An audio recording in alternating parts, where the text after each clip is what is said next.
Business Takeout presents The Takeout Effect with Banki. The Takeout Effect brings real...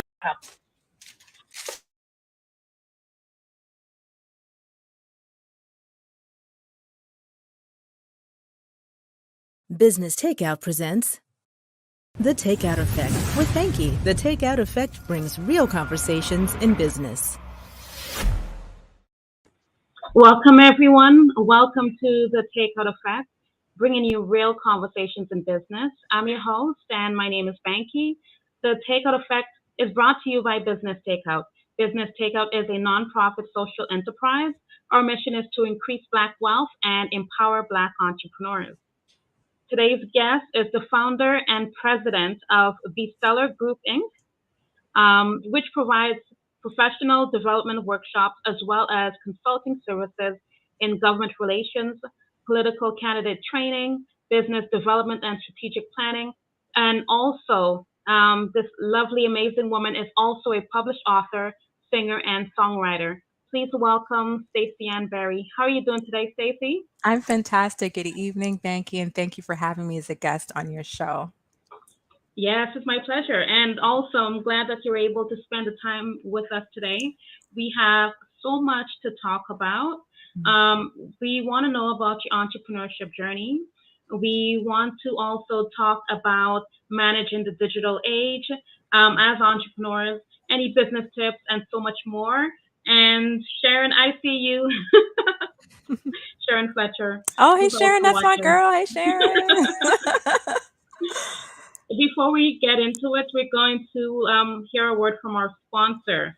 And also, before we get to our sponsor, there is a game called Business Confessions, and we're going to find out if Stacey Ann Berry has a confession. Okay. Let's go with the commercial.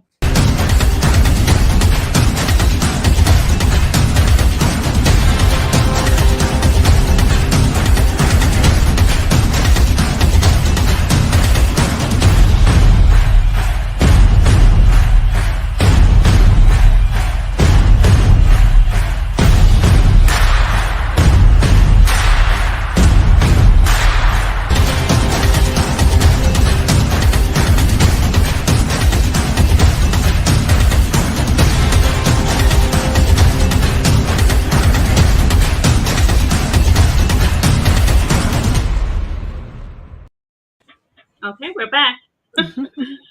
So, Stacey, let us know a little bit about who you are and what you do. So as a person, I would say I am resourceful, giving, compassionate, very involved in my community, multi-talented. As you heard, I sing, I songwrite. I love organizing events in the community, bringing people together and being connected for people. So it's one resourceful, but then it's another thing to also share what you know. So I love to do that.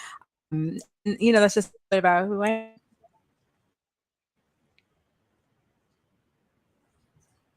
Okay. There is a bit of a technical difficulty look because I heard some of what you said, but not everything. Oh, okay. So, is the volume? No, it's not the volume. It seems like you went out for a bit and came back. I think it's just a technology thing. Okay, 1 second. Let me make sure that my headset's plugged in. Is that any better? Yeah, it's better. I can hear you now. So, okay, perfect. You were talking about how you are great in the community. You do embrace sharing your knowledge with others. And can you tell us a little bit more? Right. So I like to be resourceful. I'm someone who believes in lifting as I climb. So I spent a lot of my life mentoring young people and helping them with their career development skills. I've been doing that for the last 20 years, continue to do that because I think it's really important to give back. So as we're building our careers and trying to be successful, it's important that we bring others along. And I always say when doors of opportunities open, bring others along with you. Don't walk through it alone. Yes, amazing. And I agree with you. There's just so much that we can learn from each other, and being selfless in the process is just so important. Yes. And, you wear so many hats, right? Tell us about BSTELLAR Group. Yes, BSTELLAR Group. If you like it, Yes. that's correct. So I initially started my business in 2015 as a professional development company where I was hosting in the community workshops on public speaking, leadership, and even event planning. So basically taking all my skills and putting it into business. But after working as a political staffer since 2008, there's a lot of great skills that I gained, and I saw an opportunity to create a government relations firm that is centered on principles of community development. In that sector, we don't have enough women, don't have enough Black women or people of color doing what's known as lobbying or government relations and being within this world of public policy or public affairs. And when I saw that there was that void, I figured I have to fill it, right? Because if I don't fill it, and so that kind Right. of gave me motivation to kind of create something that's new and all challenging, and then figure out how to carve my niche that's aligned with my values and principles. Okay. Amazing. So, how did it all start? How did you know this is something you wanted to get into from the very beginning, even before, understanding, okay, you saw a void, but how did you know you wanted to be an entrepreneur? Well, being an entrepreneur was not my plan A, B, or even C. I initially to be either a lawyer or a teacher. And so in all my undergraduate studies from college, I did a legal administration. It was all geared towards like law school. I did apply and I didn't get in. It is one of my failures. Doing that since high school, I had 3 jobs. When I look back at my life, I worked for entrepreneurs, right? I worked for someone who ran an optical store, a music store, an insurance broker. So I was being prepared for entrepreneurship without knowing it, right? So it wasn't that I studied and I was like, I'm going to run a business. I need an MBA. I didn't do any of that. But just in my own journey that I had, people who mentored and helped me along the way, I was developing these entrepreneur skills. My late mother also ran a tutoring business. So I was learning through her, helping her teach kids, understanding business, not thinking I may one day have my own. So it kind of organically happened. And sometimes when you're Mm, knocking on doors, you're looking for opportunities. If the doors does not open, you have to create your own opportunity. So when I was sending out resumes, trying to do what I do for my business in-house for a company, so you know, in government relations, they typically have a policy department where someone like me might be in-house. So that was kind of my dream job after realizing I think I'm cut out for that, but not finding that stable opportunity. So I was like, well, instead of waiting, I got to create my own job, right?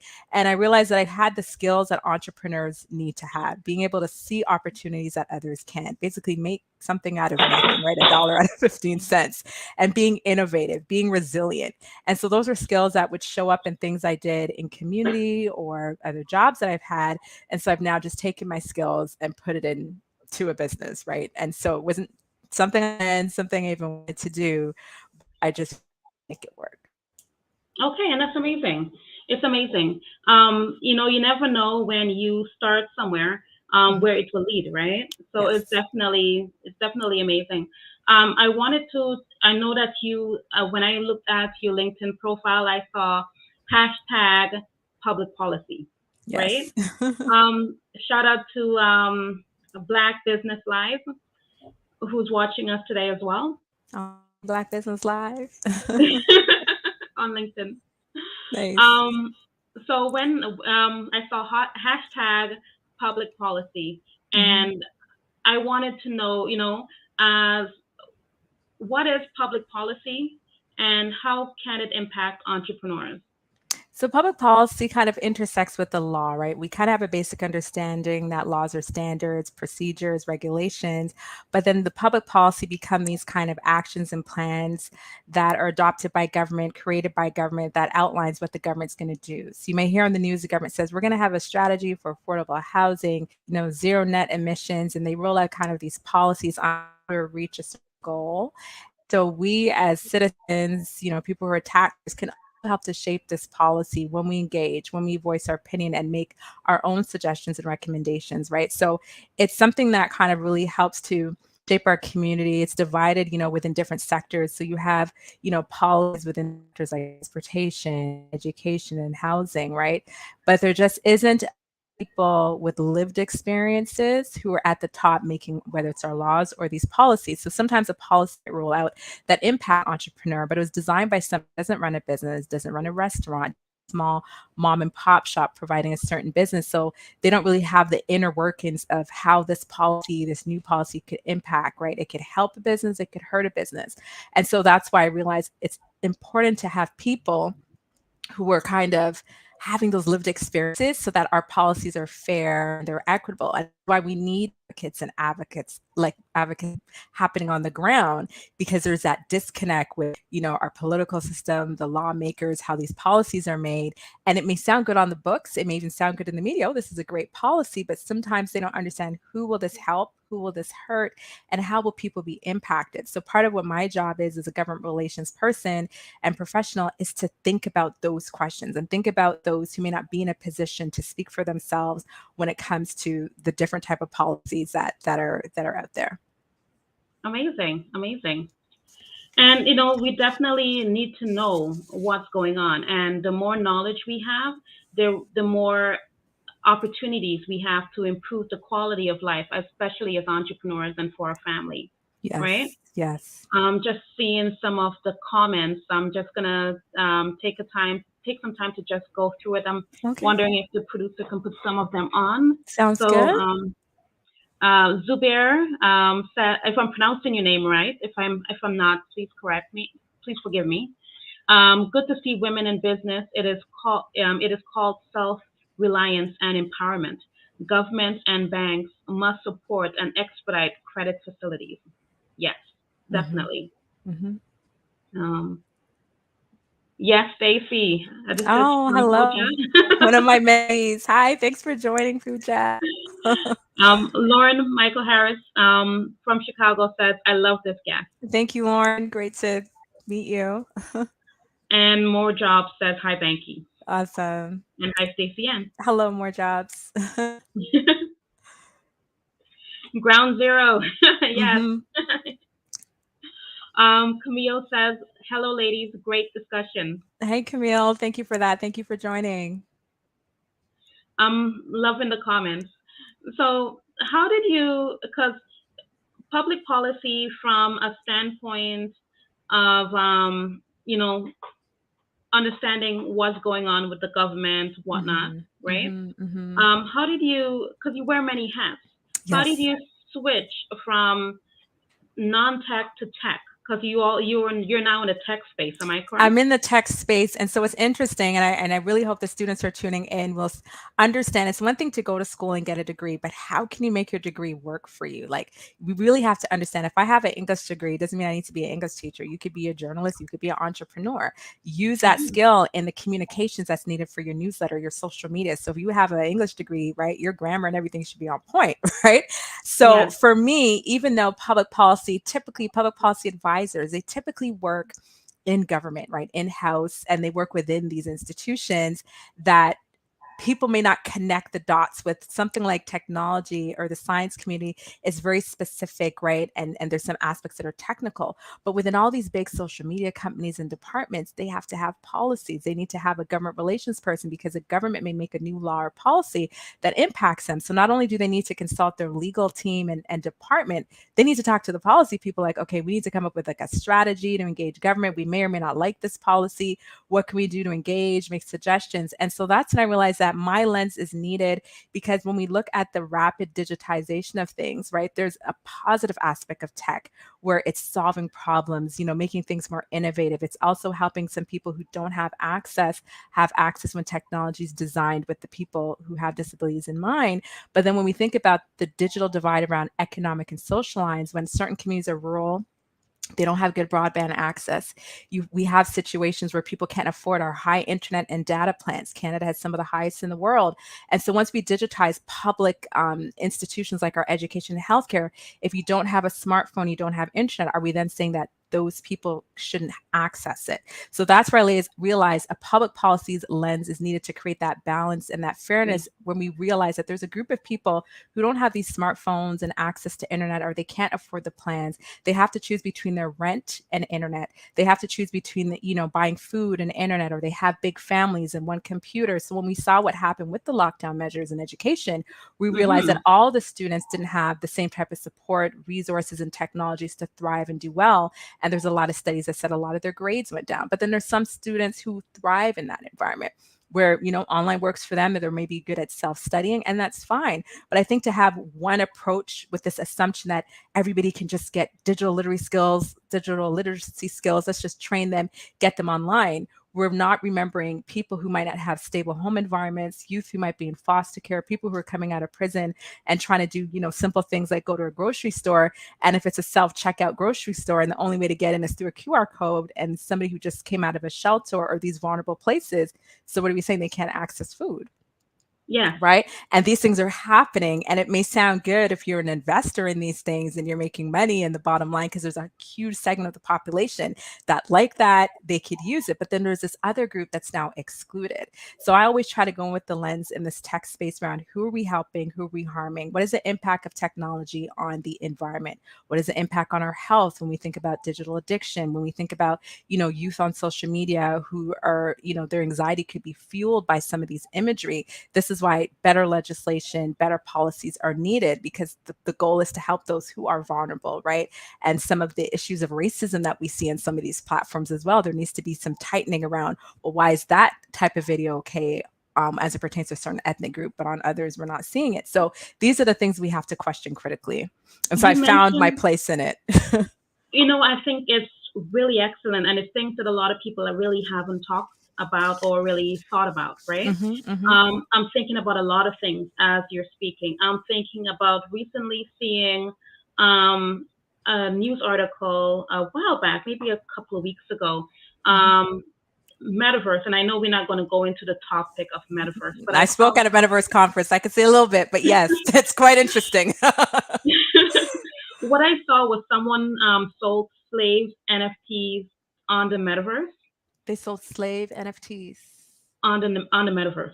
Right. And I'm like, you're, speaking about public policies and the roles we have as entrepreneurs and the rights we have on entrepreneurs, which we're going to get into, and going into the digital space, and you're seeing slaves being sold on the metaverse. It's a wake-up call, right? Interesting. And I'm not familiar with that one, so I'm glad you brought it up. What I am familiar with is the concern around what's considered these kind of virtual concerts of people who passed on, right? There's a lot of articles that recently came out about Whitney's NFT and her virtual concerts. Prince made it very clear, do not put me in these digital spaces. So folks, there's a general consensus he wouldn't want that.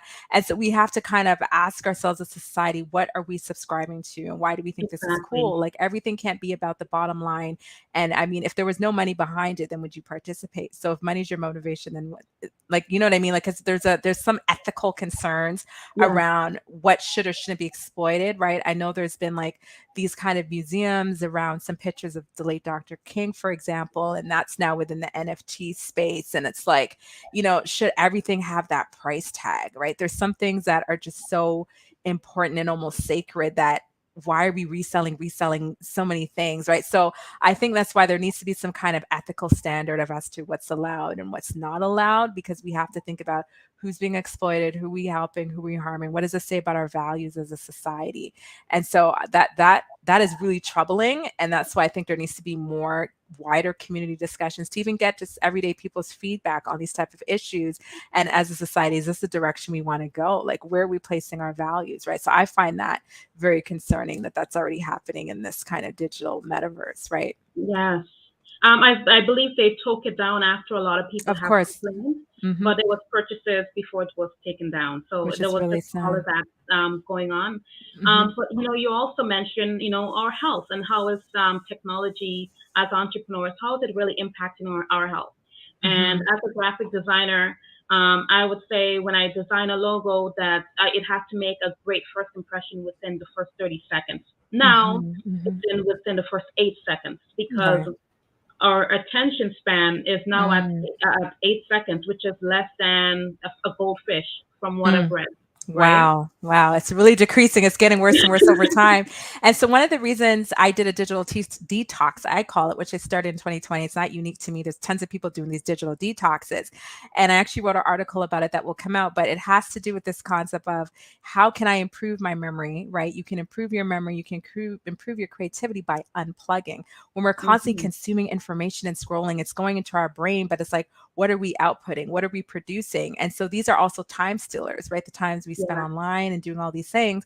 So if you block that out and really hone in on your business and producing and creating stuff, then you'll find yourself being more productive, right? So it's about finding that balance with healthy ways to use technology, putting in those limits and those safeguards. So some of the things that I've put in place, like I don't have my phone with me in my room. Like at night, I put it in another room. It's shut down. So it's not the last thing I see before I go to bed or the first thing I look at when I wake up, and you check the emails and you haven't even had time to like give thanks, make a list of what you're going to do for the day and get your mind and everything ready to start your day, because it can be shifted by seeing something on a social media platform and then everything just goes off because of what we're seeing. So I think we have the power to put those safeguards in place. There's a lot of benefit of it as an entrepreneur because it can increase your focus, your creativity, your sleep. And just look at the research. What does the research say about the blue light and the fact that it can have some impact on our sleep? Like there's some research about that. And so I took the time to do a little bit of that research, and then realizing that, you know, all the screen time can impact our posture. You know, people are having issues with their hands are hurting, their backs hurting. And it's because we're just constantly sitting in these positions and zooming in and zooming out and doing all these things.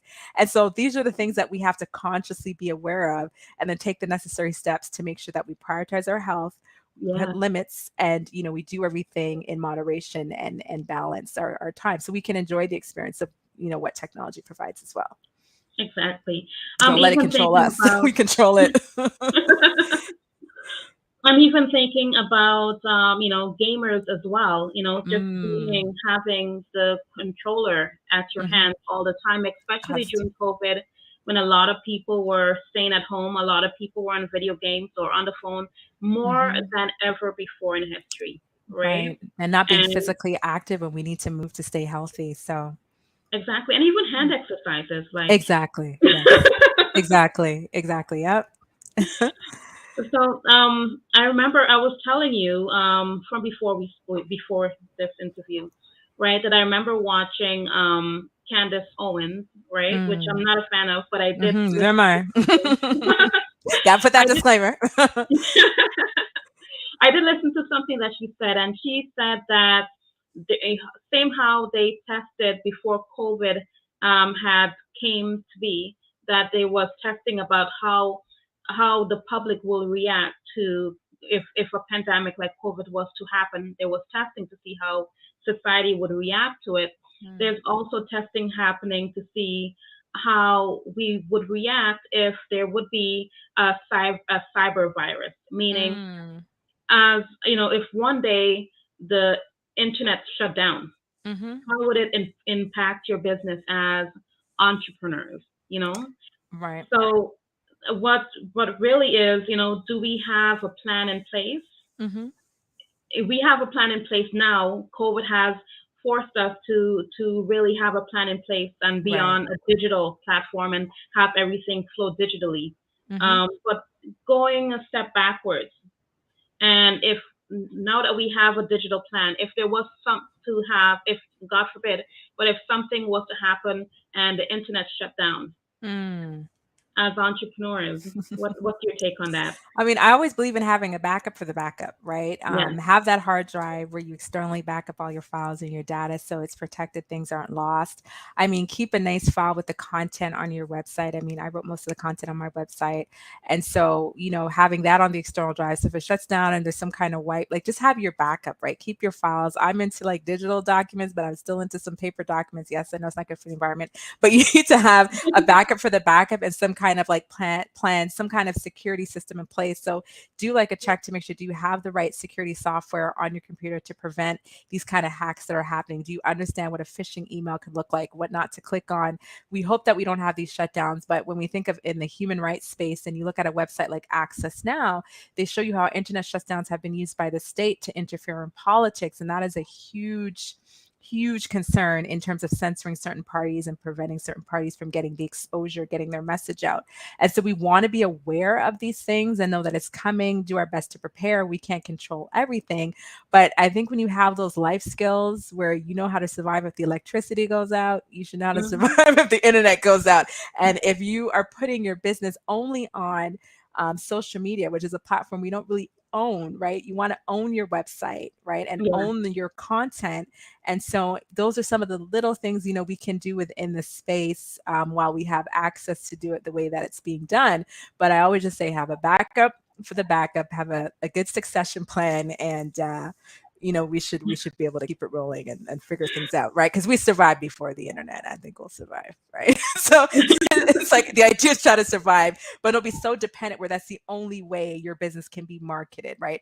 Are you doing traditional marketing? Are you doing like literature drops if you can afford it?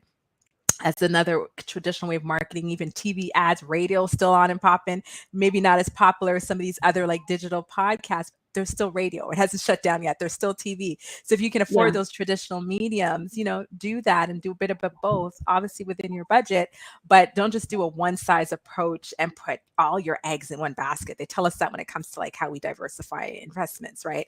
Do the same for your business. Diversify your strategy. So if one thing falls apart, you still got this other thing to keep things going. Exactly. I see that there are some comments. I'm just Okay. wondering if we can get them on the screen. Mm-hmm. Excellent points. Sharon says, "Hi, Stacey Ann B. You look great." Hey, Sharon, thank you. Someone from LinkedIn says, "Do you think society will ever rid the internet for the general populace?" Thanks, as populous. Not be great if we could somehow get some elaboration. We need ethics in this digital space. Great point, Stacey Ann. Thank you. And the LinkedIn user says, "Can businesses in today's life still thrive without power of the internet?" And that is pretty much what we. Yeah, that's what we were discussing, right? That's what we're discussing. It's like understanding the traditional world is still important, right? Because I mean, for centuries, that's how we've been running, but we want to keep up with the times. We want to, embrace new and innovative technologies because it has its goods, it has its benefit. But I think the overly reliance to the point where there's no way to survive without it, we got to question ourselves as a society. But you want to have that balance. Yes, definitely. And Black Business Live, Christopher says, "I think this world will be very difficult. How would owners take payment? Access would be impacted greatly on all levels." And I think that's why it has to be accessible, right? Because there is a cost. This internet ain't free. We got to pay for it, right? And so this is where there could be better legislation to just ensure on a consumer standpoint, it's affordable so that more people, even those with lower income, can pay for it. Because now, like I said, they're digitizing education and healthcare, and our taxes are actually covering these things. So we also have to ask ourselves, should we be paying for access, right? And that's where, there's conversations around online voting. What is that going to mean for democracy? So there's certain things we should ask ourselves, does everything need to be digitized? And if it does, what does that mean? And what is its impact in terms of who can access, how can it be manipulated and influenced? So, it's those conversations we have to have as a community. Yes. And even I want to dive into like the Canadian Digital Charter. But before we dive into that, I would just say as an entrepreneur, having the right systems and process in place, and probably just have a system and process in place for no internet. For each different service that you offer, if there's no internet, how would those jobs be functioned? A LinkedIn user says, "We are saying that social media is not so good for business or great for business." I'm saying no, it's great for business. So what I'm trying to say is I think when you're going to use social media, be very intentional and clear about why am I on this platform. So if you have a product-based business, I think it is hands down amazing because you can mass market to people. But if you're in a service business like myself, where I don't really need volume for clients, I need certain types of clients in order to do what I do and to manage it effectively. And as you're slowly building out your team, you don't need to be on every single platform because now it's so crowded that we're marketing ourselves to ourselves, right? Because it's like that noisy space. So I think picking one or two platforms that work best for your business model, right? Are you service? Are you product? And for some services, it's great. It gives you that visibility.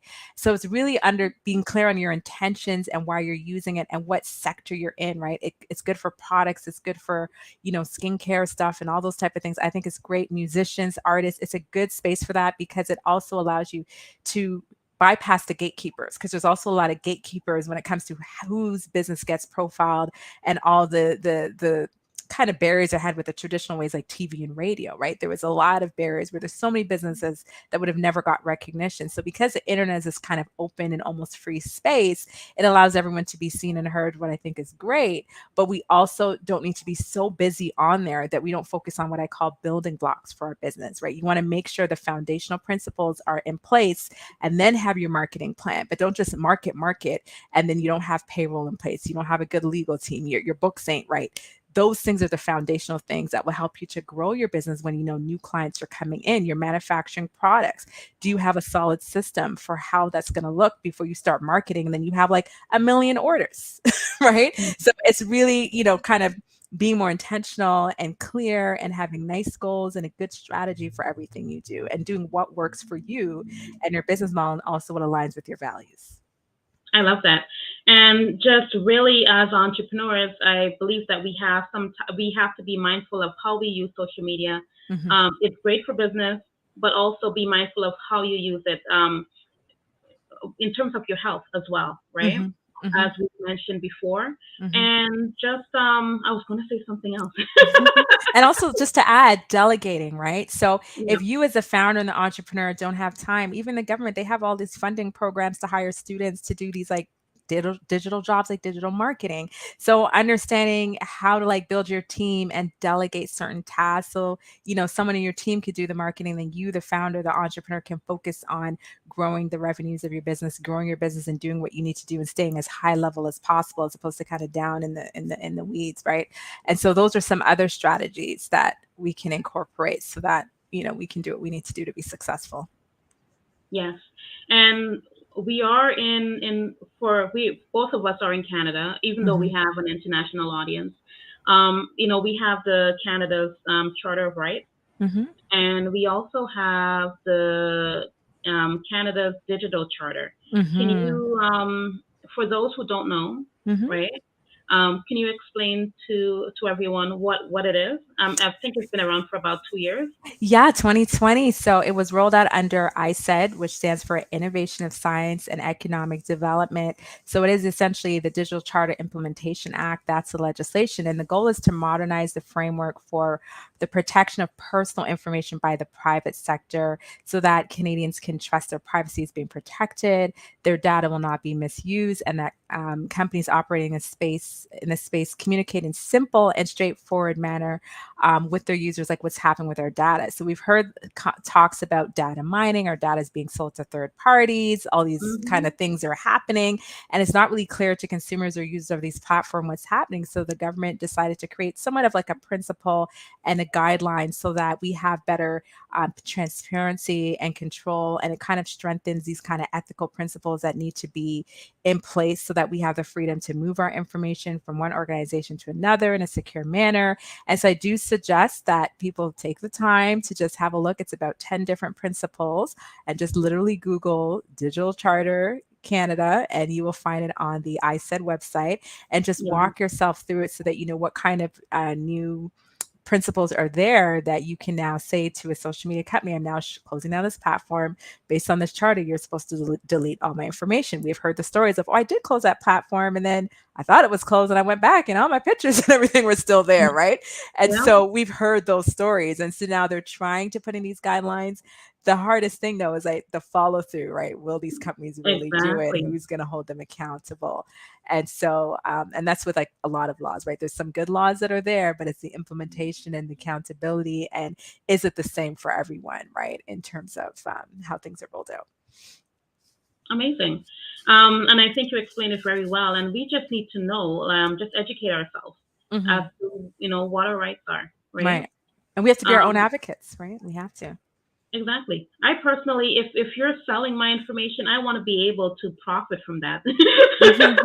Yeah, you can profit. That's the entrepreneur in you, or just choose to opt out, right? Because if once our information is up for being sold, then it can easily be being misused if it's in the wrong hands. Exactly. Right. But what I'm saying is that we're out there signing up for all of these things that we see online, and we're giving our information, just to get a free download. right? Right. Yeah, And you really need to be mindful as to what you're actually doing and what it actually means, right. you know? Exactly. Mm-hmm. So, um, in terms of, I have here framework, Mm-hmm. um, just looking at my notes here. So, in terms of advocating for entrepreneurs' rights in the digital world, is that a thing? Did I just make that up? Maybe you probably did. And I mean, that's fine. I mean, whether you're an entrepreneur, you're someone working on the front lines, like we all need to advocate so that we have better working conditions, better ways to navigate, less barriers, right? Sometimes these policies and these barriers for getting access to funding is a little too rigid, because we're all not on a level playing field, right? Some of us have all kinds of barriers and for obvious reasons. And so, we do have to speak up. We do have to have these professional organizations to give us the support and the resources to speak up for some of the concerns that women entrepreneurs may have, Black entrepreneurs may have, Indigenous entrepreneurs may have. And, if we collectively do that, that kind of helps to make the difference to level the playing field that's not level. And so, but taking the time, each of us to just do our own due diligence and understand what our rights are, engaging with your elected officials, holding them accountable, sharing your concerns, and even recommendations, because, they'll make certain promises, but they are looking to us, the people, for some of these solutions and ideas. And so, doing that is one way entrepreneurs can kind of advocate for their rights as entrepreneurs, and just making sure that they're plugged into their community and the network and resources that are there to help them do so. And I'm just gonna get to that because one of the things I'm thinking is like, who do they speak to, right? Mm-hmm. How do they get their voice to be known? A lot of people would go to Clubhouse or they will go on a podcast to really speak on it.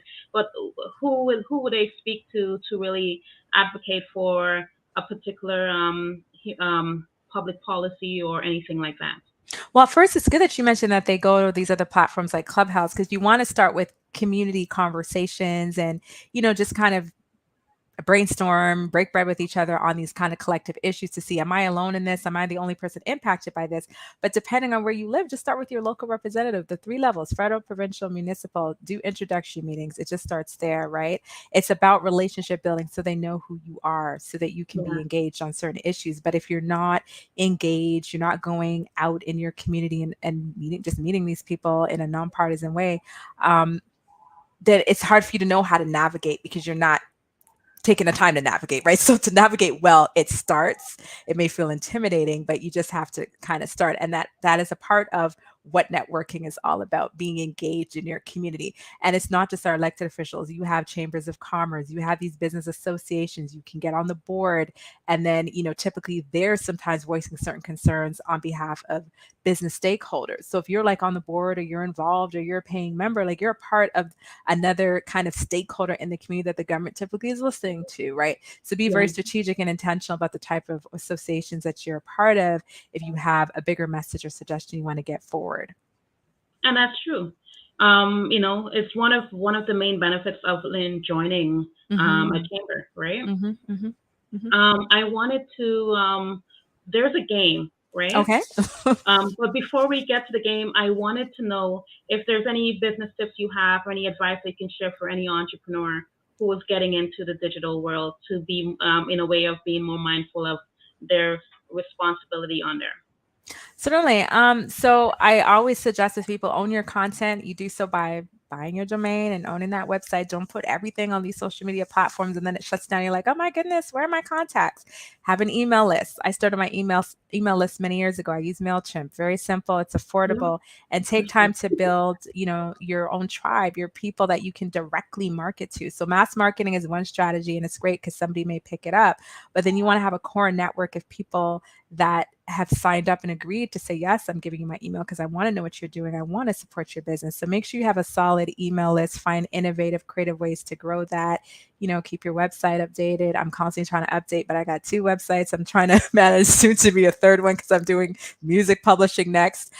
So, you want to make sure you do that and actually have a clear vision for your business, some principles that you stand on. Those things are good. And then have a strategy for your branding. And that can include, colors, a motto. I have a poem that I used to brand my business. Like there's so many different creative ways you can Yes, there make is. yourself stand out and make it unique, but also make it a reflective of who you are authentically, right? So if you're a creative person and you like music, like fuel that into your business some way, somehow. Those are the things that I do because it works for me.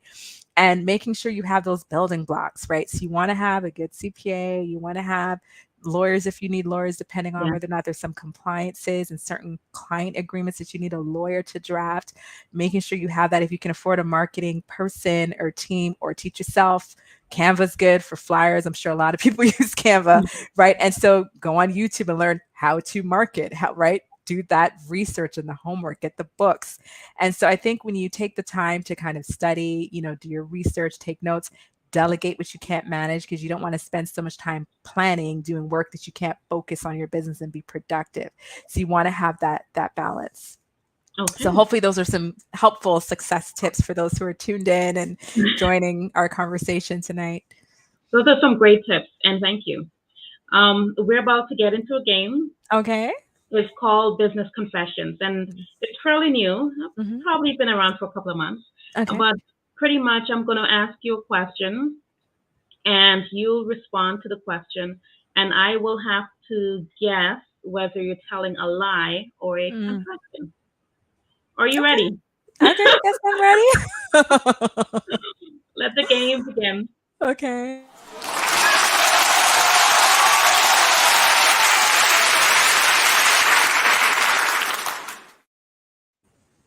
Tell me about a time when you had to face a challenge and how did you overcome it?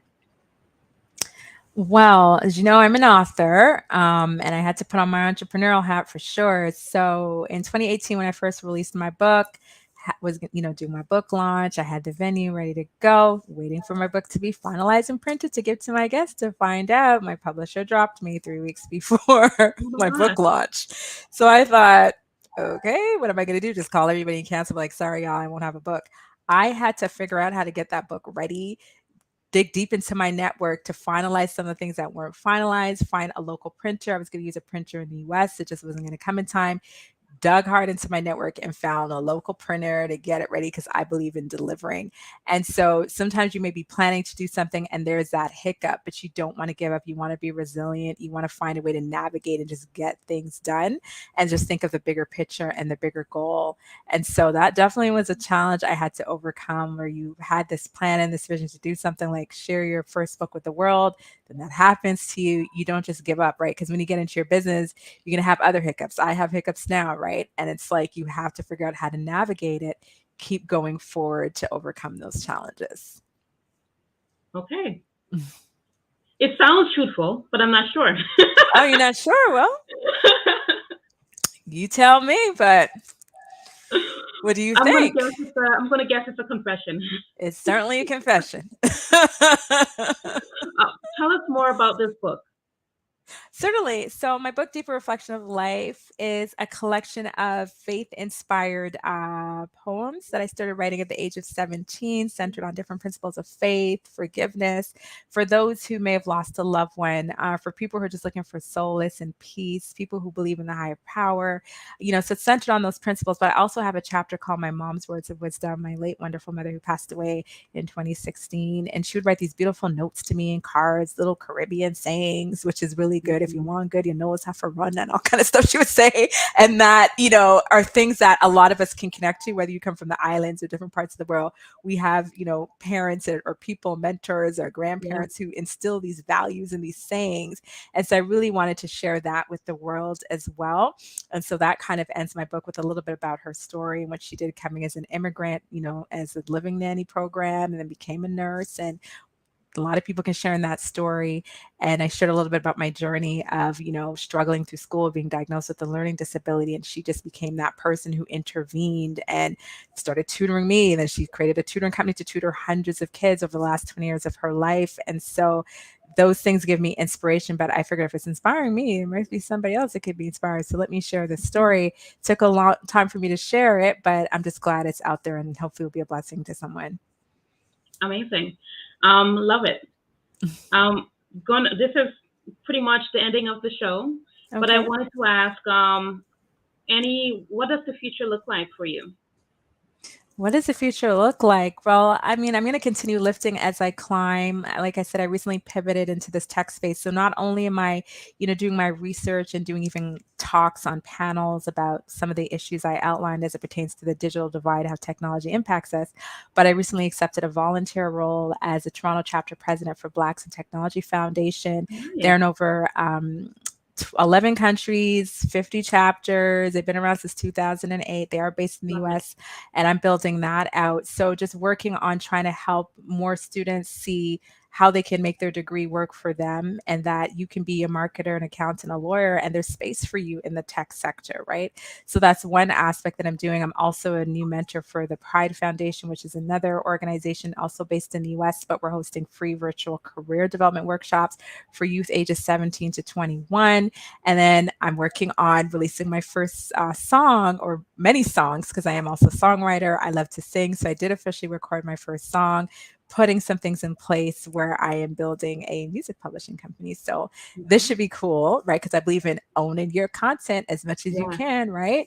And so those are some of the things that I'm working on, which I'm really excited about. But, my big vision is to create opportunities for others. When we create opportunities for others, of course, we'll create it for ourselves, but focusing on creating it for others, like job opportunities. I do want to grow my business, be able to hire people, hire a team, those who face a lot of barriers, especially. So those are just, some things I'm working on. And I really appreciate being a guest on your show. Thank you so much for the opportunity. Yeah. And it's been a pleasure speaking with you. I've learned so much from our conversation today. How can someone reach you if they want to get in contact with you? Right. The best way to connect with me is on my website, so bstellargroup.com, or my personal website, staceyannberry.com. By email, I'm on LinkedIn. You can search me up, Stacey Ann B. Okay. Don't leave us. Okay. Just hang on. But for the audience, I'd like to thank you for tuning in. Stacey, thank you for spending your time with us today. And if you enjoyed this episode, please like, share, and subscribe to our YouTube channel. And thank you for joining us, and have yourself a wonderful week, and see you next week, Thursday. Bye, Thanks. everyone. Thanks again. Bye, everyone. Bye.